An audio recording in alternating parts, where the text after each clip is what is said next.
હું ગુજરાત સરકારને વિનંતી કરું છું કે સામી પાર્ટીના લોકોને હિસાબ કિતાબ કરવા માટે પોલીસ ખાતાનો અને ખોટા કાયદાઓનો દુરુપયોગ ન કરે. એટલા માટે કે હમણાં તાજેતરમાં રાજકોટમાં જે પીટી જાડેજા સામે પાસાનો કેસ કર્યો, આ પાસા મીસા જેમાં જામીન પણ ન મળે, આ રાજકીય કિન્નાખોરી કહેવાય, હિસાબ કિતાબની વાત કહેવાય.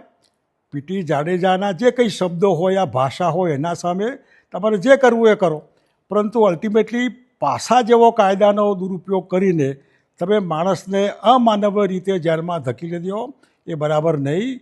આ સમાજમાં લોકોને એવું લાગે કે પીટી જાડેજા જે તે વખતે બીજેપીના સામે જે રૂપાલા સાહેબ બોલ્યા અને આગેવાની લીધી, એનો બદલો ભારતીય જનતા પાર્ટી સરકારના માધ્યમથી વારી રહેશે. આ બરાબર નહીં. પાસાનો કાયદો દૂર કરો અને બાકીનું તમારે જે કરવું એ કરો.